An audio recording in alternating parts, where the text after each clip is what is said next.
ஒரு கடைக்கு போயிட்டு நீங்கள் வேலை கேட்டுனீங்களாம் 10,000 நான் பரவாயில்ல எனக்கு வேலை தாங்கன்று. அப்போ படிப்பை விடுற பிளான்லேயே போய் கேட்டீங்க இல்லை படிப்புக்காக கேட்டீங்களா? படிக்கணும் தானே. அப்போ வேலைக்கு போனால் எப்படி படிக்கலாம்? படிக்கிறேன்றானே. ஏன் அந்த முடிவு எடுத்தீங்க? இப்போ வீட்டில் அம்மா மட்டும்தான், அம்மா வேலைக்கு போகிறேன். அம்மாவுக்கு 3 பேரையும் பார்க்குற கஷ்டம், அங்கேயும் தங்கச்சி எல்லாம் வாங்கி கொடுக்கணும்.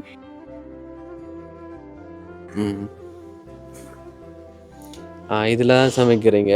இதனக்காட சமையலறை இப்போ மழை காலத்துல எல்லாம் கஷ்டம் தானே. வெள்ளம் வந்தா இங்க இந்த ஓரத்துல வச்சு சமைக்கிறேன், இந்த வீட்டுக்குள்ள இதுக்குள்ள அது இந்த ஓரத்துல. அப்ப இது ஒரு ஹோல் தானே, ஓப்பனான ஒரு ஹோல். இது இந்த நிலையம் அப்படி இந்த நிலையில ஆடுது. சரி. அப்ப அங்க விரும்பின பாடம் படிக்கல என்றதால. அதுவும் இல்லாமல் அந்த ஸ்கூலில் சாய்ஸ் பாடங்கள் கொஞ்சம் டிஃப்ரெண்டாக இருந்துச்சு. அங்கே இல்லை, நான் எடுக்கக்கூடிய இங்கே எடுக்கிற பாடம் அங்கே இல்லை. அதனால வீட்டை இருந்து படித்து வீட்டு கிளாஸுக்கு போகலாம்னு சொல்லி வீட்டை இங்கே வந்துட்டீங்க. இங்கே இருந்தால் இப்போ விரும்பின பாடம் எடுக்கலாம்.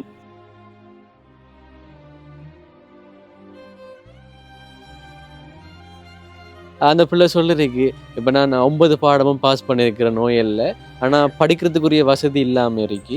இப்போ எனக்கு இந்த கடையில் 10,000 ரூபா மாதம் தந்தாலும் எனக்கு போதும். இப்போ நான் வகுப்புகளுக்கு போவேன்.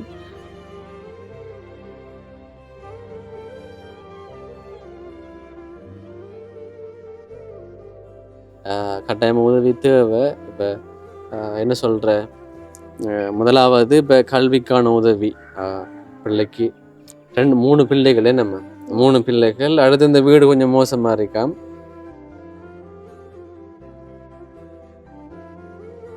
இந்த மாதம் மட்டும் இல்லை, எனக்கு ஒவ்வொரு மாதமும் இதே பிரச்சனை வந்து கொண்டே இருக்கும்.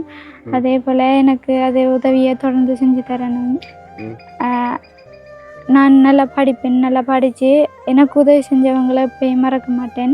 அதே போல் எனக்கு செய்கிற மாதிரிக்கு என்னையும் விட கஷ்டமான குடும்பங்களும் இருக்கு, என்னை விட கஷ்டப்பட்ட பிள்ளைகளும் இருக்கு. அவங்களுக்கும் இதே மாதிரி உதவி நிறைய செய்யணும். ஓகே ஓகே சரியா. இப்போ தங்கச்சிக்கு இப்போ மனசில் இப்போ என்ன கவலைகள்? இப்போ அண்ணா வந்தா, இப்போ என்ன ஒரு அண்ணா மாதிரி பாருங்க, சரிதானே? இப்போ நான் உங்களுக்கு ஒரு வாய்ப்புண்டு சாரன், உங்களோட மனசில் என்ன கவலைகள் இருக்குது? இப்போ அண்ணா இப்போ என்ன உங்களுக்கு உதவி மூலமாக ஏற்படுத்தி தரணும். இந்த வீடியோ பார்த்து கொண்டிருக்கிறவங்களும் உங்களோட அண்ணா, அக்கா, அம்மா, பாட்டி அப்படி நினச்சி நீங்கள் உங்களோட மனசை விட்டு பேசலாம். என்னன்னு சொன்னால்,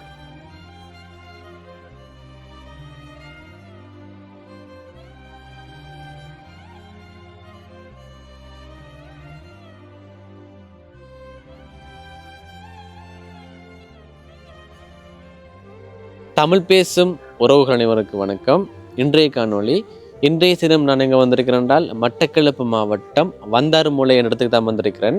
ஓகேங்க, வந்தாறுமூலையில் இருக்கிற சில குடும்பங்களுக்கு என் மூலமாக உதவி கிடச்சிருக்கு. வீடு, கடை, அப்படி நிறைய உதவிகள் இங்கே இருக்கிற குடும்பங்களுக்கு நான் ஏற்படுத்தி கொடுத்துருக்கிறேன்.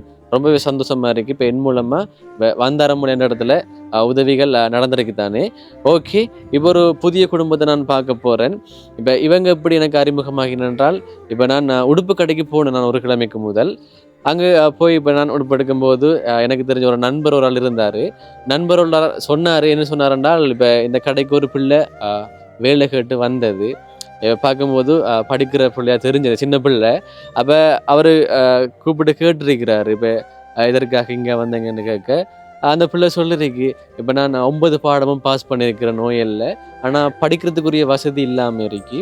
இப்போ எனக்கு இந்த கடையில் 10,000 ரூபா மாதம் தந்தாலும் எனக்கு போதும். இப்போ நான் வகுப்புகளுக்கு போவேன் என்று சொன்னாங்க. இப்போ குடும்ப நிலை கஷ்ட காரணமாக வேலை கேட்டிருக்கு பாருங்களேன். அதுவும் பாருங்கள், ஓஎல்ல 9 பாடம் பாஸ் பண்ண பிள்ளை அப்படி வேலைக்கு இந்த வயதில் போகிறேன்னு சொன்னால் யோசிச்சு பாருங்களேன் எப்படி குடும்ப நிலை இருக்குமென்று. அப்போ அவர் தொடர்புபடுத்தி விட்டார் இந்த தங்கச்சிட்டு. அப்போ நேரடியாக வீட்டை வந்து பார்த்து அவங்களோட அம்மாவோடையும் பேசி, இப்போ நாங்கள் வீடியோ எடுத்து தெரியப்படுத்துகிறோம் அம்மா, இப்போ அதன் மூலமாக உதவி கிடைச்சா தங்கச்சிக்கான படிப்பு செலவு மற்றும் உங்களுக்கு என்ன உதவிகள் தேவையோ அதை ஏற்படுத்தி நாங்கள் தரலாம் என்று சொன்னேன் நான். இப்போ அந்த நிமித்தம் இப்போ வளமை போல் உறுதிப்படுத்தல் கடிதம் கேட்குறது தானே. அப்போ உறுதிப்படுத்தல் கடிதம் எடுத்திருக்கிறாங்க. இப்போ அதையும் பார்த்துட்டு இப்போ அவங்களோட எல்லாமே நான் தெரியப்படுத்துகிறேன். அதன் மூலமாக கட்டாயமாக உதவி கிடைக்கணும். எனக்கு ரொம்பவே கவலையாக போயிட்டு பாருங்க, 9 பாடம் பாஸ் பண்ணின பிள்ளை இப்போ 10,000 ரூபா சம்பளத்துக்கு உடுப்பு கடையில் போயிட்டு வேலை கேட்குறாங்க. முக்கியமானது இப்போ 2 படிக்கிறார்கள் இருக்கிறாங்க. இப்போ ரோட்டில் நின்று பேசி கொண்டிருக்கிறோம். என்ன சொல்லணும்னா படிக்கிறார்கள் இருக்கிறாங்க, அப்பா இல்லையா. அப்போ மேலதிகமான தகவல்களை அவங்கள்ட்ட போயிட்டு கேட்போம். வணக்கம் அக்கா, வணக்கம். இந்த மைக்க பிடிச்சி கொள்ளுங்க, என்ன 2 பேரும் மொழிகிறாங்க. இப்போ இந்த வீட்டில் அன்னைக்கா இருக்கிறீங்க, எத்தனை வருஷமா இருக்கிறீங்க இந்த வீட்டில்? நாங்கள் சின்னலேருந்து இங்கே இப்போ நீங்கள் பிறந்து வளர்ந்ததெல்லாம் இங்கே தானாக்கா? சரி, ஓகே. இப்போ இந்த வீட்டில் ஏதாவது குறைகள் இருக்கா? இந்த வீடு இந்த கிச்சன் எதுவும் இல்லை, இந்த நிலையெல்லாம் பேர்ந்து போய் அப்படியே உடைஞ்சி போய் கிடக்கு. அப்படி ஒழுகுறதா? ஒழுகுறன்னா கொஞ்சம் இடையில உள்ளுக்குள்ளெல்லாம் ஒழுகுறது, ஓடெல்லாம் பட்டி போடாத பின்னாடி அப்படின்னு. அப்போ வீடையும் இப்போ நார்மலாக காட்டி விட்டா சரி. இப்போ என்ன டிவி வசதியெல்லாம் இருக்கா வீட்டில்? ஒன்றும் இல்லையா? இப்போ காட்டி விடுங்களா. அப்படி ஒழுகுறது. எத்தனை ரூம் அக்கா? 2 ரூம். இப்ப 2 பிள்ளைகள் இப்ப இருக்கிறாங்கன்னு சொன்னீங்க. உங்களோட எத்தனை பிள்ளைகள் உங்களுக்கு? எனக்கு 3 பொம்பளை பிள்ளைகள். 3 பொம்பளை பிள்ளைகள். 2 பேர் நிக்கிறாங்க. மற்றாக்கள் எங்க? மற்ற ஒரு ஆள் இல்லத்துல இருக்காங்க. இல்லத்துல. எத்தனை வயது அவைக்கு? இப்ப இந்த தரம் ஓஎல் எழுதுறாங்க. ஓஎல் படிக்கிறாங்க. சரி, ஓகே.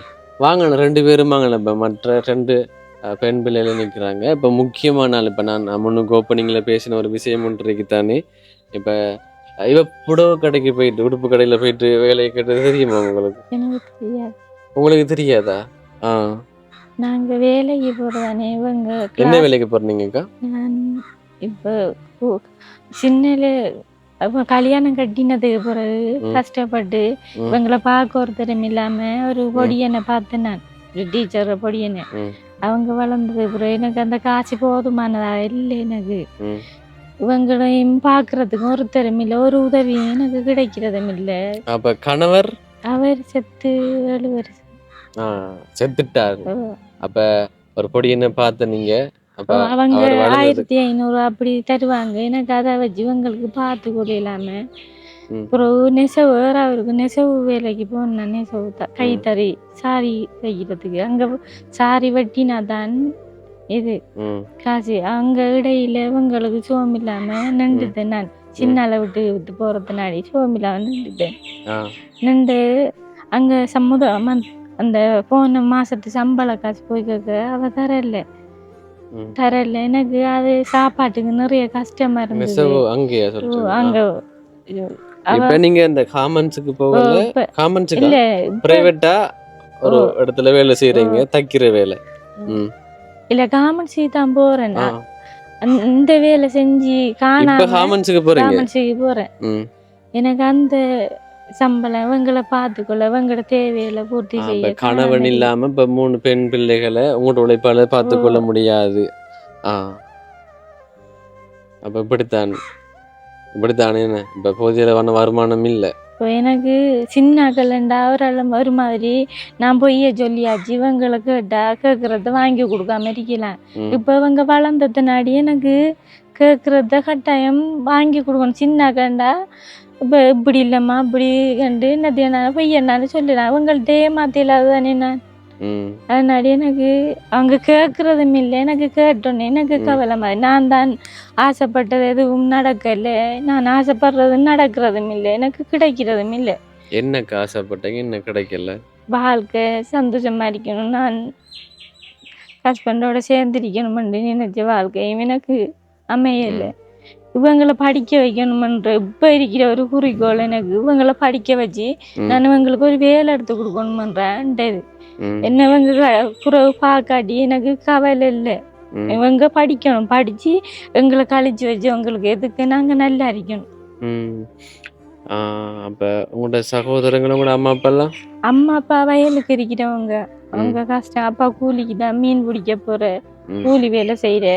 அவங்க வரக்குள்ள ஒரு 1000-500 அப்படி தந்து கொண்டு போவாங்க. எனக்கு சகோதரம் மிரிக்கு 2 பேர் கல்யாணம் கட்டித்தாங்க. ஒரு ஆள் சின்ன அழிக்காரு, தங்கச்சி ஒரு அழிக்காங்க. அவங்க கல்யாணம் கட்டி அவங்களுக்கு ஒரு 7 புள்ள இருக்கி. அதனால அவங்களும் உதவிக்கு நான் போறல ம். உதவி கேட்குறேன்டா அவங்க தானா செய்யணும் கேட்டு அவங்க நம்ம கேட்டோன்னே இல்லைன்றோன்னே எனக்கு சரியான மன வருத்தம் ஓம். அதனாடி நான் கேட்கறதும் இல்லை இருக்கிறத வச்சு இன்னவங்களை பார்த்துக்கொள்றேன்.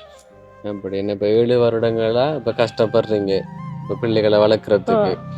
அப்போ அந்த தொழில் செய்து அது போதுமானதா இல்லைன்றதால காமன்ஸுக்கு போய் இப்போ பிள்ளைகளை பார்த்து கொண்டு இருக்கிறீங்க. இப்போ அக்கா சொன்னாங்க தானே இப்போ அவங்களோட உழைப்பால் பிள்ளைகள் கேட்குறத வாங்கி கொடுக்க முடியாமல் இருக்கி. இப்போ பெண்கள் தானே இப்போ பெரிய நீங்கள் சொன்னீங்க ஒரு வாசனம் இப்போ சின்னக்கள்னா பரவாயில்ல, இப்போ பெரியாக்கள்ன்றதால கேட்குறதெல்லாம் கட்டாயமாக வாங்கி கொடுக்க வேண்டிய ஒரு கட்டாயத்தில் இருக்கிறீங்க. ஆனால் வாங்கி கொடுக்க முடியாமல் இருக்கி. இப்போ நீங்கள் சொன்னீங்க தானேங்க அப்போ நான் ஆசைப்பட்டதெல்லாம் எனக்கு நடக்கலை என்று.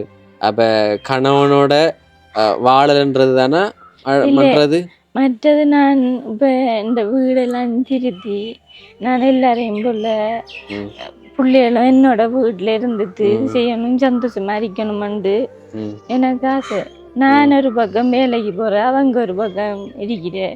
எனக்கு அவங்களே இந்த வீட்டுல எத்தனை பேர் இருக்கிறீங்க? நாங்க இப்போ மூத்தவையும் நானும் இருக்க, இவங்க இல்லத்துல படிக்க, அவருக்கு உடம்பு சரியில்லை. அப்ப 2 பேரும் இல்லத்துல இருக்கிறாங்க. இப்ப இவைக்கு உடம்பு சரியில்லாததால இப்ப கூட்டி வந்திருக்கிறீங்களா? அந்த எடுக்கிறது கூட்டி வந்து அப்ப அவ இருக்கவங்கல்ல பரவாயில்ல, இருக்கவங்க அவட முகம் வாட்டமாவே இருக்கலையாமா? இப்ப ஓகேவா உங்களுக்கு? எந்த இல்லத்துல? அப்ப பாருங்க, இப்ப இல்லத்துல விட்டுருக்கிறீங்க. அப்ப இவங்களை பார்த்துக்கொள்ள முடியாததால அப்ப யாரும் இல்ல இப்ப வீட்டுல. எனக்கு விட்டுட்டு போறதுக்கு இவங்களை ஒருத்தரும் பார்க்கல. கொஞ்ச நாள் இவங்க வச்சிருந்தவங்க அவங்களுக்கும் சின்ன புள்ள இருக்கின்றதுனாடி அவங்கள்ட்டையும் விட்டு போட்டு போ எனக்கு இது இல்லை. அதனாடி இவங்களை இல்லத்துல சேர்த்துட்டு பாதுகாப்பா எல்லாரையும் இல்லத்துல சேர்த்துனீங்களா? எல்லாரும் இல்லத்துல படிச்சவங்க ஓயல் எழுதி வந்துட்டாங்க, ஏஎல் படிக்காங்க. அப்படியா? அப்ப 3 பிள்ளைகளையும் இல்லத்துல சேர்த்திருக்கிறீங்க. இப்ப அவ ஓயில முடிச்சிட்டு இப்ப ஏஎல் படிக்கிறதுக்காக வந்திருக்கிறாவோ, இவ வருத்தம்ன்றதெல்லாம் வந்திருக்கிறாங்க. அவங்க இந்த தரம் ஓயல் எழுதி வீட்டை வந்துருவாங்க. ஏஎல் படிக்கிறதுக்கு இங்க வரணும். அப்படியா? அப்ப நீங்க காலையில போயிட்டு பின்னரமா வர? மார்னிங் வேலைண்டா காலையில போயிட்டு பின்னரம் வர, நைட் வேலைண்டா 10 மணி ஆகும், 11 மணி. அப்படி அப்படின்னு அந்த காமன்ஸ்ன்னு சொன்னா அந்த டைம் மாறி மாதிரி தானே, பகல் வேலையும் இருக்கு நைட் வேலையும் இருக்குமென்றதால இவங்களை வீட்டுல வச்சுக்கொள்ள முடியாது தானே. இப்ப யாரும் இப்போ சகோதரங்கள் யாரும் இப்போ வந்து பார்க்கக்கூடிய மாதிரி இல்லை. ஓகேவா? உங்களுக்கு காய்ச்சல் சரிதான் இருக்கலாம், நீங்க பரவாயில்ல. அப்ப அதான் உங்களோட நிலைமை இதுதானேக்கா. இப்ப அந்த உறுதிப்படுத்தல் கிடைத்தது தாங்களே பார்ப்போம். இப்ப பாருங்க, இப்ப அக்கா சொன்னாங்க பாருங்க, யாரும் உதவிக்கு இல்லையா. இப்ப வேலைக்கு போறதால இவங்கள இப்ப பக்கத்து வீட்டுல விட்டுட்டு போயிருக்கிறாங்க. முதல் இப்ப விடுதிக்கு சேர்க்க முதல், இல்லத்துக்கு சேர்க்க முதல் இல்லத்துல அந்த அக்கா குறிப்பிட்ட விடயங்களை தான் இப்ப லெட்டர் மூலமா உறுதிப்படுத்திருக்கிறாவோ. இது யார் எழுதினாவியா? மூத்தால வடிவ எழுதிருக்கிறாவோ நேரா.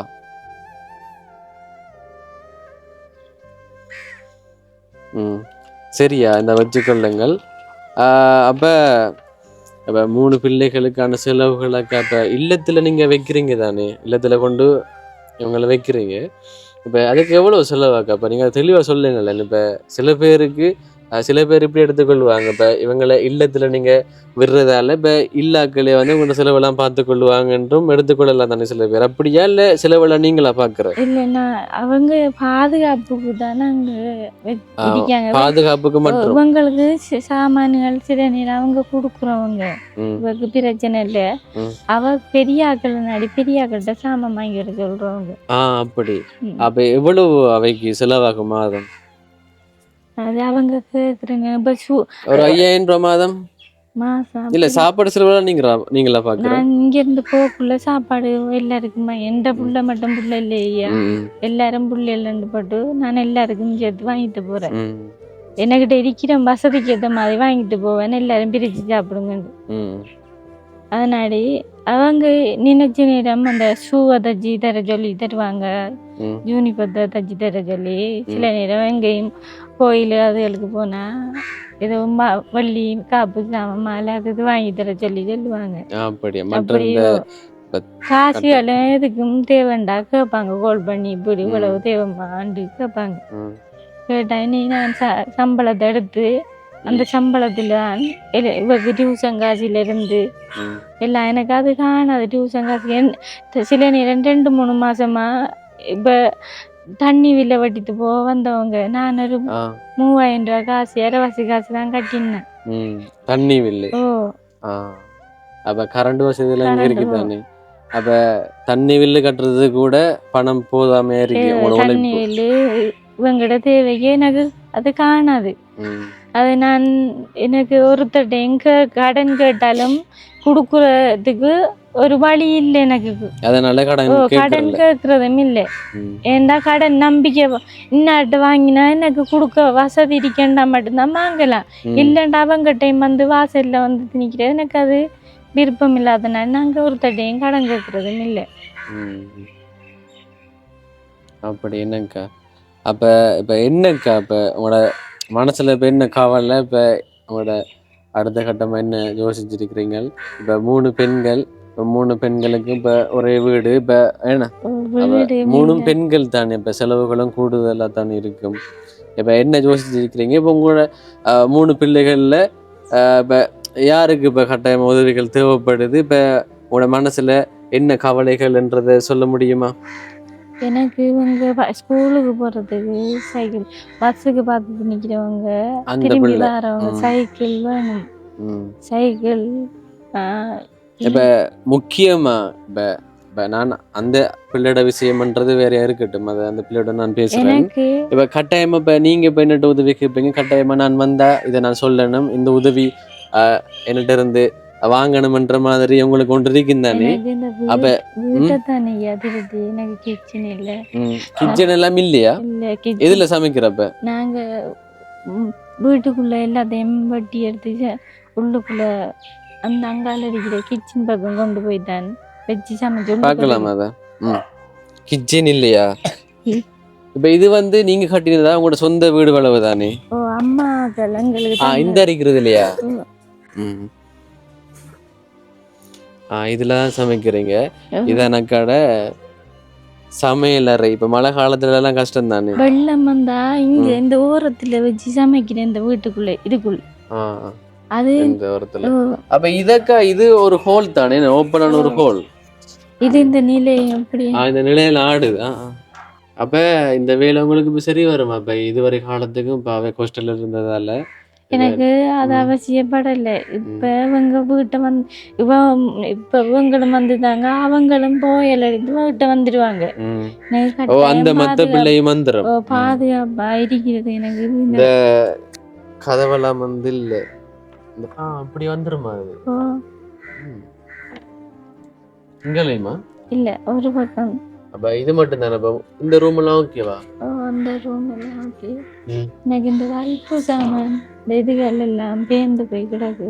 விலங்கல இதெல்லாம் கலண்டு பேந்து போயிருக்கேன். சரி, ஓகே.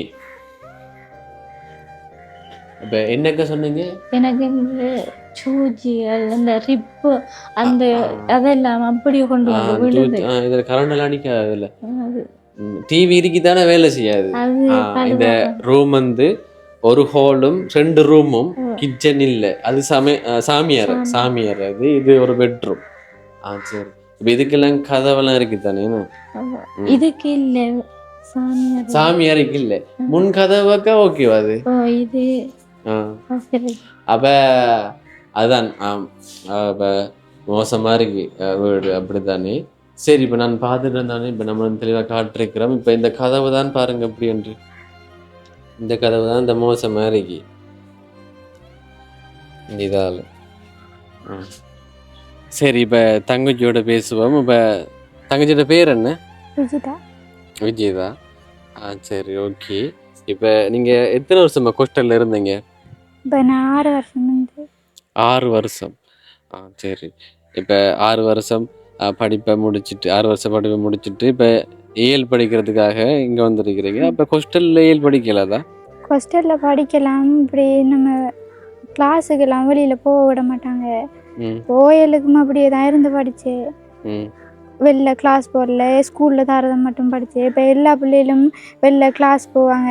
இப்போ நல்லா படிக்கிறாங்கல்லாம் வெளில கிளாஸ் போய் படிக்கும்போது நமக்கு ஒரு மாதிரி நம்மளும் கிளாஸ் போய் படித்தா இன்னும் கொஞ்சம் கூட எடுக்கலாம்ன்ற மாதிரி இருக்கும். பட் அந்த சுச்சுவேஷன் வந்து அங்கே இல்லை. இப்போ சுதந்திரம்ன்றது வந்து இருந்தது. ஆனால் சுதந்திரம் என்று சொல்லக்குள்ள எல்லாரோடையும் அங்கே இருக்கிறது சுதந்திரம். வெளியிலலாம் போக விட மாட்டாங்க. ஒரு சின்ன ஒரு எல்லோண்டு இருக்கு, அதுக்குள்ளே மட்டும்தான் இருக்கலாம். அங்கே இருந்து அந்த ஸ்கூலில் படித்து தரதை மட்டும் நம்ம ஹாஸ்டலில் கொண்டு வச்சு படிக்கலாம். இப்படிதான் ஓயல் படித்தேன். எத்தனை படம் பாஸ் பண்ணுனீங்க? 9 படம் பாஸ் பண்ணீங்க. என்னென்ன ரிசல்ட்? 4A BC 3S. சரி, ஓகே. பாருங்க, நல்ல ரிசல்ட்டு தானே. சரி, அப்போ அங்கே விரும்பின பாடம் படிக்கலாம். அதுவும் இல்லாமல் அந்த ஸ்கூலில் வந்து சாய்ஸ் பாடங்கள் வந்து கொஞ்சம் டிஃப்ரெண்டாக இருந்துச்சு. அங்கே இல்லை, நான் எடுக்கக்கூடிய இங்கே எடுக்கிற பாடம் அங்கே இல்லை. அதனால வீட்டை இருந்து படித்து வீட்டு கிளாஸுக்கு போகலாம்னு சொல்லி வீட்டை வந்து இங்கே வந்துட்டீங்க. இங்கே இருந்தால் இப்போ விரும்பின பாடம் எடுக்கலாம், நல்ல கிளாஸுக்கு போகலாம்ன்றதால இங்கே வந்துட்டீங்க. சரி, இப்போ 6 வருட காலங்கள் இப்போ உங்களோட அந்த வாழ்க்கைன்னு சொல்லலாம். இப்போ நான் கேட்கணும், இப்போ ஒரு கடைக்கு போயிட்டு நீங்கள் வேலை கேட்டுனீங்களாம், 10,000 ரூபா நான் பரவாயில்ல எனக்கு வேலை தாங்கன்று. அப்போ படிப்பை விடுற பிளான்லேயே போய் கேட்டீங்க இல்லை படிப்புக்காக கேட்டீங்களா? படிக்கணும் தானே. அப்போ வேலைக்கு போனால் எப்படி படிக்கலாம்? படிக்கிறேன்றானே. ஏன் அந்த முடிவு எடுத்தீங்க? இப்போ வீட்டில் அம்மா மட்டும்தான், அம்மா வேலைக்கு போகிறேன். அம்மாவுக்கு வந்து 3 பேரையும் பார்க்குற கஷ்டம். அங்கேயும் தங்கச்சி எல்லாம் வாங்கி கொடுக்கணும், எனக்கும் எல்லாம் செய்யணும், கிளாஸ் ஃபீஸ் கட்டணும், பஸ் காசு தரணும், இப்படி நிறைய பிரச்சனை. அடுத்த தங்கச்சியும் பார்க்க போகும்போது எல்லாம் வாங்கி கொடுக்கணும். இப்போ 3 பேருக்கும் எல்லாம் வாங்கி தரணும்னு சொன்னால் அம்மாவுக்கு கஷ்டமாயிக்கு. இப்போ நானும் வேலைக்கு போனேன். இப்போ 2 பேரும் எடுக்கிறதுல 2 தங்கச்சியும் படிக்க வைக்கலாம்னு. இப்படித்தானே. இப்போ நீங்கள் இந்த தங்கச்சி இப்போ கடைக்கு போயிட்டு இப்போ எனக்கு வேலை தாங்க, எனக்கு 10,000 ரூபா வேலை இருந்தாலும் சம்பளம் 10,000 பரவாயில்ல, உடுப்பு கடையில போய் கேட்டுனீங்க. இப்போ அந்த அண்ணன் தான் சொன்னவர் என்னட்ட, இப்போ 10,000 பரவாயில்ல எனக்கு வேலை தந்தா போதும் என்று அழுது பேசுனீங்களாம். இப்போ வேலை தந்தவங்களா தரலையா? அது நிறைய கடையில் கேட்டேன். அதில் கடைசியாக ஒரு கடையிலாம் சொன்னாங்க, வாங்க அடுத்த நாள் வாங்க நான் சொல்கிறேன்னு சொன்னேன். அதுதான் இப்போ அந்த அண்ணன் உங்கள்கிட்ட சொல்லியிருக்கிறாரு, இப்போ உதவி எதுவும் சொன்னால் நான் உங்களோட தொடர்பு கொள்றேன்னு சொல்லிட்டேன். இப்போ உங்களோட நம்பர் என்னோட தந்தவர். இப்போ நான் என்ன கேட்குறேன்னு சொன்னால், இப்போ வேலைக்கு போனால் படிக்கல தானே. இப்போ உடுப்பு கடைன்ற சொன்னால் சரியும் தானே. இப்போ காலையில் போயிட்டு பின்னர் தான் வரணும். அங்கே நேரத்தோட போயிட்டு 6 மணிக்கு தான் க்ளோஸ் பண்ணுவாங்க. நேரத்தோட போனால் 6 மணி தான் நீங்கள் திருப்பி வரலாம். அப்போ இப்படி படிக்கிறது வேலைன்னு சொன்னால் தெரியும் தானே. ஸ்கூலுக்கெல்லாம் போகணும் தானே. இப்போ படிக்கிறேன்டா, இப்போ வேலைக்கு போனால் ஸ்கூலுக்கெல்லாம் போக முடியாது. இப்போ 7வது கட்டத்தில் கட்டாயமாக காசு வேணும் என்று தானே போனீங்க? அப்படி இல்லை, எனக்கு அம்மா வேலைக்கு போய் கஷ்டப்படுறது விருப்பம் இல்லை. அதுதான் நான் கேட்குறேன். பாருங்க, இப்போ அம்மா வேலைக்கு போகிறாவோ, இப்போ அம்மாவுக்கு நான் பாரம்பரிய கூட பெண்ணால் முடிஞ்ச வேலையை செய்யுது, வெண்ட தேவையை நான் பார்க்குறேன்ற மாதிரி தானே நீங்கள் போயிருக்கிறீங்க. அதுதான் நான் கேட்குறேன். அப்போ இப்படி நீங்கள் யோசிக்கலையா? வேலைக்கு போனால் படிக்க இல்லாதன்றலாம் யோசிக்கலையா? ஏன்னா நல்ல ரிசல்ட் எடுத்துருக்கிறீங்க, 9 பாடமும் பாஸு. அப்போ வேலைக்கு போயிருக்கே கட்டாயமாக படிப்புன்றது தடைப்பட்டிருக்கும் உங்களுக்கு. என்ன செஞ்சிருப்பீங்க? இப்போ முடிவு எடுத்துட்டீங்க கட்டாயமா வேலைக்கு போகணும்னு, அந்த மனசை மாத்தினது யாரு உங்களுக்கு? இப்போ என்ன சொன்னா 10 கடைக்கு போய் கேட்டிருக்கீங்க தானே, அந்த மனசை மாத்தினது யாரு? அம்மா கிட்ட சொன்னேன் நான். அம்மாக்கு தெரியாது நீங்க போய் கேட்டது தெரியாது. அப்புறம் நான் வந்து அம்மா கிட்ட சொன்னேன்னா அம்மா சொன்னாங்க, இல்லை நீ படி, நான் எப்படியாச்சும் கஷ்டப்பட்டு நான் தாரேன்னு பரவாயில்லன்னு சொன்னாங்க. அதுக்கப்புறம் நான் அந்த அண்ணாக்கு ஃபோன் பண்ணி சொன்னேன், இல்லைண்ணா நான் படிக்கிறேன் ஹெல்ப் செய்யன்னு சொன்னேன். அப்படியா? இப்போ நான் வந்திருக்கிறேன். இப்போ தங்கச்சிக்கு இப்போ மனசில் இப்போ என்ன கவலைகள்? இப்போ அண்ணா வந்தா இப்போ என்ன வந்து ஒரு அண்ணா மாதிரி பாருங்க, சரிதானே? இப்போ நான் உங்களுக்கு ஒரு வாய்ப்புண்டு சாரேன். உங்களோட மனசில் என்ன கவலைகள் இருக்குது? இப்போ அண்ணா இப்போ என்ன உங்களுக்கு உதவி மூலம் ஏற்படுத்தி தரணும். இந்த வீடியோ பார்த்து கொண்டிருக்கிறவங்களும் உங்களோட அண்ணா, அக்கா, அம்மா, பாட்டி அப்படி நினச்சி நீங்கள் உங்களோட மனசை விட்டு பேசலாம். ஏன்னு சொன்னால் இப்போ 9 வருட காலங்களாக இப்போ அம்மா பிரிஞ்சிருந்துருக்கிறீங்க. இப்போ அப்பாவும் இல்லை. இப்போ இங்கே வீட்டை வந்தால் வசதி இல்லாமல் இருக்கி. அதனால வேலைக்கு போற முடிவும் எடுத்திருக்கிறீங்க. இப்ப என்ன சொல்ல போறீங்க? இப்ப மனசுல என்ன கவலைகள்? அப்போ நான் வீட்டு இந்த படிக்கிறேன்னு சொல்லியிருக்கேன் அம்மாக்கிட்ட. ம், எனக்கு வந்து இப்போ அம்மா பஸ் காசு எல்லாம் தரவங்க. இப்போ கிளாஸ் போகிறதுக்கு பஸ் காசு, ஸ்கூல் போகிறதுக்கெல்லாம் பஸ் காசு தரேன். ம், இப்போ காலையில் அம்மா வேலைக்கு போனாலாம் சாப்பாடு எல்லாம் இருக்காது. இப்போ அம்மா வந்து 3 மணிக்கு தான் வருவாங்க. 3 மணிக்கு பிறகு தான் வந்து சமைப்பாங்க. ஆ, அதனால இப்போ நான் இங்கேருந்து ஸ்கூல் போகும்போது எனக்கு அம்மா தான் இந்த சாப்பாட்டுக்குரிய காசு கெண்ணில் வாங்கி சொல்லி தான் தரேன். இப்போ அந்த சாப்பாட்டு காசு எல்லாம் இல்லைய. ம். அதனால கொஞ்சம் கஷ்டமா. இப்போ நான் பஸ்ஸில் போகிறது, எனக்கு ஒரு சைக்கிள் இருந்தால் நான் சைக்கிளில் போய் வரேன் கிளாஸுக்கெல்லாம். எந்த இடத்துக்கு போற நீங்க ஸ்கூலுக்கு? சித்தாண்டி ம், ஒரு கிளாஸுக்கு மதுரைக்கு போகிறேன். அதுக்கு சைக்கிள் இருந்தா நல்ல சைக்கிள்ன்றதும் இல்லை. இருந்தால் நல்ல. மற்ற எனக்கு கிளாஸ் ஃபீஸ் கொஞ்சம் இது மாதிரிக்கு. என்னென்ன பாடங்கள் எடுக்கிறீங்க? தமிழ், புவியியல் இந்த நான் வருவேன். கிளாஸ் ஃபீஸ் எவ்வளவு வேணும் ஒரு நாளைக்கு? ஒரு நாளைக்கு இப்போ ஒரு மணித்தியாலத்துக்கு 70 ரூபா எடுப்பாங்க. ம், இப்போ 2 மணித்தியாலமெண்டா 140 ரூபா எடுப்பாங்க. அப்படி 3 பாடத்துக்கு மெண்டா ம். இப்படி மொத்தமாக கேட்பாங்க. அப்படி இப்போ ஒரு நாளைக்கு ஒரு 600 ரூபா 700 ரூபா போகுமா? ஓ ம். அப்படி அப்போ அம்மாவோட வருமானம் கட்டாயமாக காணாது தான். இப்போ ஏழு படிக்கணும். இப்போ அப்படித்தானே. இப்போ நீங்கள் இப்போ ஸ்கூலுக்கு போகணும்னு சொன்னால் இப்போ உங்களுக்கு இப்போ எல்லா தேவைகளையும் பூர்த்தி செய்யத்தானே வேணும். இப்போ காலையில் சாப்பாடு கொடுக்கணும். இப்போ ஸ்கூல் விட்டு வந்தால் சாப்பாடு வேணும். இப்போ அம்மா வீட்டில் இல்லாததால் அதெல்லாம் இல்லை. மதியமும் சாப்பாடுகள் இல்லாமல் தானே இருக்கும். இப்போ அம்மா அந்த வேலை மாறி ஒரு கிழமைக்கு சாப்பாடு இருக்கும், ஒரு கிழமைக்கு சாப்பாடு இல்லாமல் போகும்.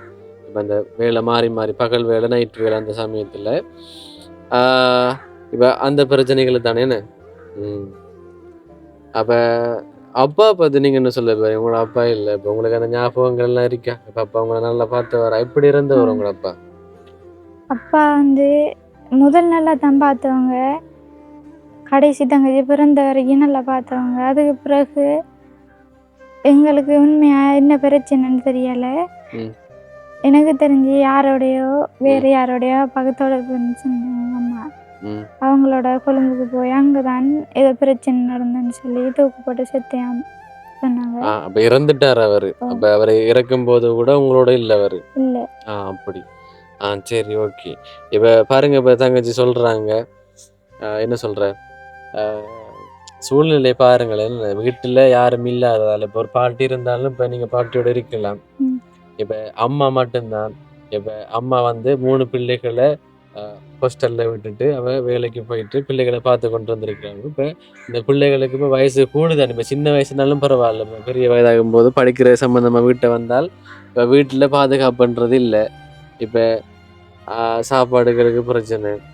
அப்போ நான் யோசிக்கிறது அதுதான். பாருங்களேன், இப்போ எனக்கு ஏதாச்சும் ஒரு வேலை தாங்கன்ட்டு கடையாக போய் ஏறி இருக்கிறீங்களே. இப்போ சைக்கிள் எல்லாம் இல்லை. சைக்கிள் இப்போ அடுத்த கட்டாயமாக இப்போ ஹாஸ்டலுக்கு இனிமேல் போக முடியாது. நீங்கள் பாடத்தெல்லாம் தெரிவு செய்து இப்போ ஸ்கூலுக்கு போய் இப்போ படித்து கொண்டு இருக்கிறீங்க.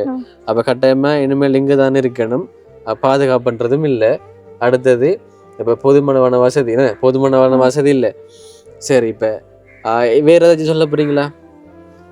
வேற எனக்கு இந்த உதவி அதான் இப்போ இந்த நான் வந்து தெரியப்படுத்துறது தானே. அதை நானும் வீடியோ பார்த்து கொண்டிருக்கிறவங்களுக்கு நான் அழுத்தி நான் சொல்லி கொண்டிருக்கிறேன். இப்போ அம்மா வந்து உங்கள் கூட இருந்தால் தான் இப்போ நீங்கள் ஒரு நிம்மதியாக ஒரு எந்தவித ஒரு கவலைகளும் யோசனைகளும் இல்லாமல் ஒரு படிக்கலாம். இப்போ பயம் தானே. இப்போ அம்மா போனால் அது விளங்குது தானே. இப்போ அம்மா வீட்டில் இருந்தால் இப்போ பிள்ளையை நீங்கள் பார்த்து கொண்டா படிப்பாகும். இன்னொரு பிள்ளையும் வருவாங்க அடுத்த வருஷம். இன்னொரு பிள்ளையும் அடுத்த வருஷம் ஓயில முடிச்சு தேல் படிக்கிறதுக்காக வீட்டில் வருவாங்க. இப்போ யாரும் வந்து இப்போ இங்கே நிற்கக்கூடிய மாதிரி அப்படிலாம் இல்லையா? இப்போ உங்களோட உற்றார் உறவினர்கள், உங்களோட அம்மா அப்பா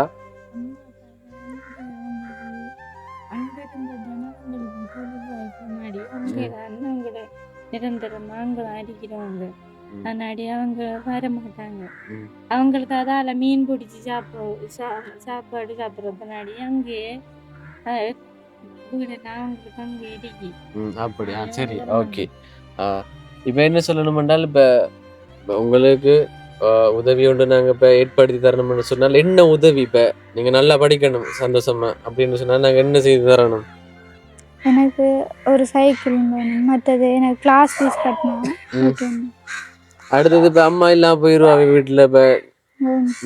இப்போ அதுக்கு ஒரு தீர்வுன்ட்டு சொன்னால என்ன?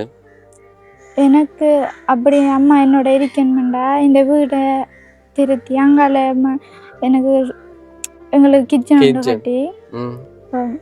கட்டி அப்படி வீட்டை திருத்தி தந்தா. கேட்டும் இல்லை வெளியில. கேட்டும் இல்லையா முன்னுக்கு? அப்ப வருமானம் பண்றது உங்களோட அம்மாவுக்கு வருமானம் அம்மா வேலைக்கு போற சம்பளம் மட்டும்தான். இல்ல அதைத்தான் நான் கேட்கிறேன். இப்ப வீட்டுல அம்மா வேலைக்கு போகாம இருக்கணும் தானே, உங்களை நல்லா பாக்கணும்டா. அப்படி அதைத்தான் நான் கேட்கிறேன். இப்ப அம்மா இப்ப பிள்ளைகளை விட்டுட்டு வேலைகளுக்கு போகாம பிள்ளைகளை பார்த்து கொண்டு படிக்க வச்சு கொண்டு இருக்கணும்னு சொன்னால் நாங்க என்ன செய்யணும்னு சொன்னால் இப்ப அதுக்கு என்ன ஒரு வாழ்வாதார உதவி ஒன்று தேவைதானே. என்ன தையல் மிஷினா? தைப்பீங்க தானே, காமெண்ட்ஸுக்கு தானே போறீங்க. அப்ப நான் பாக்குறப்ப ஒரு மெயின் ஓரத்துல தான் இருக்கு. இப்ப கடைகள் எல்லாம் சரி வராதா? இப்ப கடை போடுற அளவுக்கு இது இல்லை. சாமான் எல்லாம் எடுக்க போறதெல்லாம் கஷ்டம். அப்படி செஞ்சாலும் கல்லணுகளும் அது அதனாடி அது போடுறது கஷ்டம். அப்ப தையல் மிஷின் ஒன்று இருந்தா இப்ப நீங்க அதை வச்சு பிசினஸ் செய்யலாம். தைக்கிறதுக்கு ஓர்டர்கள் வருமா? இப்ப நம்ம வீட்டுல இருந்தா இப்ப சந்தோஷமா படிக்கலாம். அப்ப அதுதானே எனக்கா? அப்படி இப்ப தையல் மிஷின் ஒன்று உங்களுக்கு கிடைச்சிட்டோன்னு சொன்னால் இப்ப சந்தோஷமா இருப்பீங்களா வீட்டுல? இப்ப அங்க போகாம இப்ப அங்க எவ்வளவு சம்பளம் தராங்க? அப்படி அப்ப அதை விட கூட வருமானங்கள் எடுக்கலாமா இங்க வீட்டுல இருந்து செய்யக்கூடிய மாதிரி? இவங்க படிக்கிற கிளாஸ் ஃபீஸ் எல்லாம் இப்போ அங்கே படிப்ப முடியும் மட்டும் கிடைக்கும். நான் அதை வச்சு சமாளிச்சிருவேன். எனக்கு உடுப்பு தைக்கிற அது எல்லாம் எனக்கு அது போதுமானதாக இருக்குன்றது. சரி, ஓகே. அப்போ தங்கச்சிக்கு இப்போ கிளாஸ் காசு, சைக்கிள், அதான் படிப்புக்கான உதவி இப்போ தங்கச்சிக்கு தேவை. ஏஎல் படிக்கிறாவோ. இப்போ நான் நினைக்கிறேன் இப்போ உரிய வசதிகள் கிடைச்சி இப்போ தொடர்ச்சியாக ஸ்கூலுக்கு வகுப்புகளுக்கு போவான்னு சொன்னால் இப்போ தங்கச்சி கட்டாயமாக ஏஎல் பாஸ் பண்ணுவான்ற ஒரு நம்பிக்கை இருக்கு. என்னம்மா? அதுதான் இப்போ தங்கச்சியை பார்த்தாலே தெரியுது. உண்மையிலே ஊக்கமான ஒரு ஆளாக தான் தெரிகிறாவு. பாருங்களேன், இப்போ கடையாக போயிட்டு கேட்டிருக்கிறாவு அவட குடும்ப வறுமையால். இப்போ ஊக்கமான ஒரு ஆள். இப்போ அவைக்கு உதவி தேவைப்படுது. உதவிகள் கிடைச்சா கட்டாயமாக அதை பயன்படுத்தக்கூடிய ஒரு பெண் பிள்ளையாக தான் காணப்படுறவ. இப்போ அந்த உதவிகள் தேவை தானே. சரி, இப்போ கல்விக்கான உதவி தேவை, முக்கியமானது. முதல்ல என்ன இப்போ உங்களுக்கு கல்விக்கான உதவி கிடைச்சி நீங்கள் நல்லா படித்தா உங்களோட வாழ்க்கை வந்து மாறும் தானே. இப்போ நீங்கள் அடுத்து சொன்னீங்க இப்போ இந்த வீடெல்லாம் மோசமாக இருக்குன்னு சொன்னீங்க. முதலாவது அதை பார்த்து அதுக்கு பிறகு நீங்கள் பெரிய ஆளாக வந்தால் உங்களால் எல்லாம் செய்ய முடியும் தானே. அதுதான் இப்போ அவையோட பேச தேவையில்ல என்று சொன்னால் அவள் கொஞ்சம் காய்ச்சல் இருக்கிறாள். அவள் இருக்க சொன்னா அவள் இருக்கையும் இல்லை. இப்போ உடனடியாக பெண் உதவி தேவை. உங்களுக்கு கொப்பிகள் மற்றது எல்லாமே இருக்கு. இப்போ கட்டல் உபகரணங்கள் இப்போ என்ன தேவையா இருக்கு? இப்போ உங்களுக்கு சைக்கிளை தவிர, சைக்கிள் மற்றதெல்லாம் தவிர என்ன தேவையா இருக்கு? வகுப்புகளுக்கு போறதுக்கு இப்போ அட்மிஷன் காசு எல்லாம் கொடுத்துட்டீங்களா இல்லை கடன் வச்சிருக்கிறீங்களா? வகுப்புல அட்மிஷன் காசு கட்டி தான் சேர்ந்தேன். கடன் ஏதாவது வாங்கி சேர்ந்தீங்களா? இல்லை இல்லை, அம்மா அடகு தான் வச்சவங்க. அடகு தானே வச்சவ? எவ்வளவு வச்சவ? ஒரு மோதிரமும் ஒரு தோடும். எவ்வளவு வரும் பெருமதி? 10,000 5,000 5,000 வச்சுட்டு தான் இப்போ உங்களை வகுப்புகளுக்கு சேர்த்தவ. சரி, இப்போ 6 மோதிரம் அது மோதிரம் தோடு தான் கட்சி. அப்போ வகுப்பு காசெல்லாம் இப்போ எத்தனை நாளா போறீங்க வகுப்புக்கு? இப்போ ஒரு 7 மாசம். 7 மாசமா போறீங்க. இப்போ சரியா சொல்லணும், இப்போ ஒரு நாளைக்கு இப்போ எவ்வளவு தேவை உங்களுக்கு வகுப்புக்கு மட்டும்? ஒரு நாளைக்கு மட்டும் ஒரு 500 ரூபா வேணும்.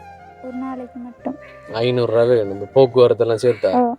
இப்போ சைக்கிள் இருக்குமெண்டா போக்குவரத்து செலவு வராது, பஸ் காசு வராது. சரி, ஒரு 400 ரூபான்னு வச்சாலும் என்ன அப்படி பார்க்கலாம் தானே. சரி, இப்போ ஒரு நாளைக்கு 400 இருந்தால் தங்கச்சிட படிப்புக்கான செலவு ஓகேவாகிறோம். சரி, அப்போ நான் வந்ததுக்கு அந்த உதவியை நான் செய்கிறேன். இப்போ நீங்கள் சொன்னீங்க தானே இப்போ கையில் போட்டிருந்த நகையை தோடும் மோதிரமும் அதை விட்டு தான் அட்மிஷன் கட்டினது. அப்போ அதுக்கு நான் இப்போ வட்டி இல்லாமல் வந்துருக்கேன் தானே. என்ன சரி, என்ன செய்கிறேன் அது இப்படி அது ஒரு கல்விக்கான உதவியாகத்தானே வந்து அமைய போகுது. அதை வச்சு இது செய்திருக்கிறாங்க. அப்போ அதை எடுங்க கட்டாயம். அதை எடுத்து வச்சா பிறகு வேறு ஏதாவது அவசரத்துக்கு வைக்கலாம் தானே. இப்போ எடுத்து வச்சா வேற ஒரு அவசர தேவைகளுக்கு அதை வைக்கலாம் தானே திருப்பி. சரி, ஓகே. இதில் பாருங்க தங்கச்சி எவ்வளோ இருக்கேன்ட்டு. 25,000 25,000 இருக்கு. சரியா? இப்போ இதை எனக்கு சுபு அண்ணன் அவர் லண்டன்ல இருந்து எனக்கு அனுப்பி வச்சாரு. இப்போ அவரை வாட்ஸ்அப் கடைசி இலக்கம் 4635. அண்ணன் ரூபாய் 1,00,000 அனுப்பினார். அதை 4 குடும்பத்துக்கு நான் பிரித்து கொடுக்கணும். இப்போ தங்கச்சிக்காக நான் 25,000 கொடுத்துருக்கிறேன். இப்போ தங்கச்சியோட படிப்பு செலவுக்காக. அந்த அண்ணனுக்கு என்ன சொல்ல போகிறீங்க? இப்போ கஷ்டப்படுறாங்கள கொடுங்கன்னு எனக்கு அனுப்பி வச்சா அண்ணனுக்கு. எனக்குன்னு சொல்லி இந்த உதவியை செஞ்சு தந்ததுக்கு ரொம்ப நன்றி. அதோட நான் இந்த மாதம் மட்டுமில்லை, எனக்கு ஒவ்வொரு மாதமும் இதே பிரச்சனை வந்து கொண்டே இருக்கும். அதே போல் எனக்கு அதே உதவியை தொடர்ந்து செஞ்சு தரணும். நான் நல்லா படிப்பேன். நல்லா படித்து எனக்கு உதவி செஞ்சவங்களை எப்பயும் மறக்க மாட்டேன். அதே போல் எனக்கு செய்கிற மாதிரிக்கு என்னையும் விட கஷ்டமான குடும்பங்களும் இருக்குது, என்னையும் விட கஷ்டப்பட்ட பிள்ளைகளும் இருக்குது. அவங்களுக்கும் இதே மாதிரி உதவி நிறைய செய்யணும். ஓகே ஓகே, சரியா? ஓகே, சரிதானேம்மா. அம்மா வாங்க, நஞ்சு வாங்க பக்கத்தில். இப்போ சரிதானேம்மா. இப்போ 25,000 நான் கொடுத்துருக்கிறேன். இப்போ இது உங்களுக்கு ஒரு உதவி தானே? இது ஒரு பெரிய ஒரு உதவி தானே. என்ன சொல்ல போறீங்க அதை பற்றி? எனக்கு இந்த உதவியை செஞ்சு தந்த உங்களுக்கு ரொம்ப நன்றி. இதை பார்த்து கொண்டிருக்கிற சகோதரங்களுக்கும் எனது உதவியான நன்றிகள். எந்த அவ்வளவுக்கு உதவி ஒருத்தரும் செய்யலை, சகோதரம் ஒருத்தரும் எங்களுக்கு செய்யலை. நீங்கள் முன் வந்து எங்களுக்கு செஞ்சது நிறைய சந்தோஷமா இருக்கு எனக்கு. சரி, அதான் கவலைப்படாதீங்க. இப்போ நீங்கள் கேட்ட உதவிகள் கிடைக்குமென்ற ஒரு நம்பிக்கையில் நம்ம இந்த வீடியோ முடிப்போம். ஏதாச்சும் சொல்ல போகிறீங்களா நீங்கள்? இது இப்போ என்னோட பிள்ளைகளுக்கு இப்போ நீங்கள் செஞ்ச மாதிரி மற்ற பிள்ளைகளுக்கு இது நிறைய செய்யணுமென்று என்னோட ஆசை. எல்லாரும் நல்லா இருக்கணும், அதான் எனக்கு வேணும். சரியாம்மா, ஓகே. நல்ல விஷயத்த சொல்லிருக்கிறீங்க தானே. இப்போ இது வரைக்கும் எப்படி யாரும் பெருசாக சொன்னதில்லை. சரி, இப்போ உங்களோட பிரச்சனைகள் இப்போ விளங்கிருக்குன்னு தானே. இப்போ கட்டாயமாக உதவி தேவை. இப்போ என்ன சொல்கிற, முதலாவது இப்போ கல்விக்கான உதவி. பிள்ளைக்கு 3 பிள்ளைகளே, நம்ம 3 பிள்ளைகள். அடுத்து இந்த வீடு கொஞ்சம் மோசமாக இருக்காம். அடுத்தது முக்கியமானது, 2வது முக்கியமானது அக்காக்கான வாழ்வாதார உதவி. வாழ்வாதார உதவி என்றால் தையல் மிஷின் கிடைக்குமென்றா அக்கா. அதன் மூலமாக தொழில் செய்து பிள்ளைகளை பார்ப்பாங்க. இப்போ கிட்டத்தட்ட ஒரு 4 வருடங்களுக்கு அக்காவுக்கு அந்த சமாளிப்பான்னு சொன்னால், இப்போ இவங்க வளர்ந்து வேலைகளுக்கு அல்லது ஏதாச்சும் நல்ல வேலைகள் கிடைச்சி படித்து போனாங்கன்னு சொன்னால் ஒரு பாரம் குறைஞ்ச மாதிரி தானே. என்ன இப்போ இவங்க நினைச்சா உங்களுக்கு கவலை. அதுவரை காலத்துக்கு அக்காவுக்கு உதவி கிடைச்சா சந்தோஷம். சரி, ஓகே. உதவி செய்ய வேண்டிய தொலைபேசி இலக்கம் 075 65 91 125 என்ற வாட்ஸ்அப் இலக்கத்துக்கு நீங்கள் தொடர்பு கொள்ளலாம். இப்போ இவைக்கு இப்போ மாதம் ஹெல்ப் பண்ணினால் இப்போ அவள் வந்து சாப்பாடு செலவை பார்த்து கொள்ளலாம் அக்கா தொழில் செய்து. ஏனம்மா? சரி தானே. ஓகே, இந்த வீடியோ நான் இதோட முடிச்சுக்கொள்கிறேன். இன்னொரு வீடியோவில் உங்களை வந்து சந்திக்கிறேன். அது வரைக்கும் உங்களிடமிருந்து விடைபெறுகிறேன். உங்களில் ஒருவன் நான்.